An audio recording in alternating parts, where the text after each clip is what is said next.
मेरे भाई, पटना के तपती धूप और ठिठुरती ठंड में 10 बाई 10 के कमरे में सालों तक घिसने वाला एक इंजीनियरिंग छात्र आखिर क्या चाहता है? बस एक निष्पक्ष परीक्षा।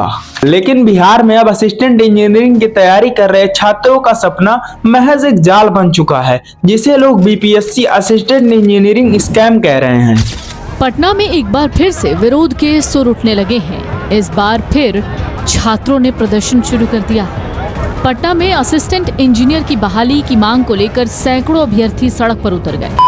पर सवाल यह आता है कि क्या यह एक चोरी है या फिर कानून की आड़ में की गई डकैती? इन सारे सवालों के जवाब इस वीडियो में मिलेंगे, तो चलिए शुरू करते हैं। इस वीडियो को शुरू करने से पहले मैं एक चीज क्लियर करना चाहूंगा कि आखिर बीपीएससी असिस्टेंट इंजीनियरिंग फ्रेशर का मतलब क्या होता है। बीपीएससी असिस्टेंट इंजीनियर का सीधा सीधा मतलब होता है बिहार लोक सेवा आयोग सहायक अभियंता। और अब अगर मैं थोड़ा सा मेरिट लिस्ट के बारे में चर्चा करूं तो ये जो एग्जाम होता है वो पूरा 600 मार्क का होता है और इसमें 400 एग्जाम पे मेरिट बनता है। 200 लैंग्वेज वाले सब्जेक्ट होते हैं, उनके मार्क्स को हटाकर 400 मार्क्स पे इनका कट ऑफ बनता है। अब समझते हैं कि आखिर यहाँ पर प्रॉब्लम कहाँ आई सिलेक्शन और एग्जामिनेशन में। और ये पूरे विवाद को अगर मैं एक नंबर में डिफाइन करूं भाई तो वो होगा 25। और इस 25 के मैथ को चलिए थोड़ा सा समझते हैं। दरअसल बीपीएससी असिस्टेंट इंजीनियर के नए नियम के हिसाब से सिलेक्शन का जो आधार रखा गया वो रखा गया 100 अंक, जिसमें 75 अंक जो मिलने थे वो लिखित पे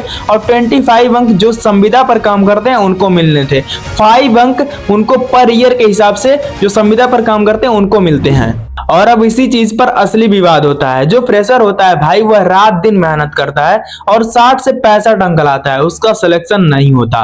और वहीं दूसरी तरफ जो संविदा वाला होता है भाई वो 45 से 50 अंक लाता है और उसमें 25 जोड़कर उसके अंक 70 से 75 होते हैं और उसका सिलेक्शन हो जाता है। और यही नहीं भाई, कुछ स्टूडेंट तो यह भी दावा करते हैं कि एक ही एक्सपीरियंस सर्टिफिकेट को बार बार यूज किया गया सिलेक्शन के लिए। जो एक बार जो संविदा कर्मी जैसे ले लिए, जैसे इन्होंने पूरा बताया कि संविदा कर्मी बार बार 133 नंबर मिल रहा है 400 में, बट एक बार जो संविदा कर्मी ने, जैसे हम लोग के पास मार्कशीट है, जो संविदा कर्मी एक बार ले लिए रीयूज़ का फ़ायदा, जैसे 2019 वाला एग्ज़ाम हुआ उसमें एक बार ले करके उन्होंने हम लोग क्यों ज़्यादा मार्क्स ले रहे हैं। उसके बाद फिर दूसरा एग्ज़ाम हो रहा है डिपार्टमेंट चूज़ करने के लिए, फिर वो दूसरी बार दे रहे, दूसरी बार सिलेक्ट हो रहे, तीसरी बार, वैसे करके हर बार जितने बार हो रहा है बस संविदा कर्मी ही सेलेक्ट हो रहे हैं।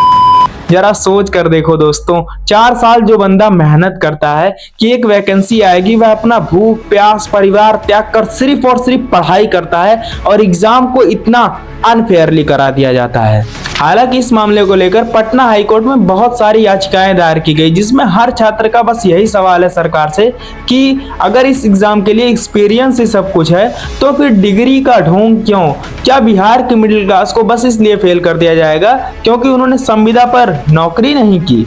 और यह उन हजारों छात्रों के साथ विश्वासघात है जो गेट और आईएएस जैसे एग्जामों की तैयारी करके बीपीएससी में बैठते हैं। और मैं सरकार से बस इतना कहना चाहता हूं, नौकरी दीजिए या ना दीजिए पर अवसर सबको समान दीजिए, नहीं तो धीरे धीरे यह टैलेंट आपके राज्य से आपके देश से पलायन कर जाएगा।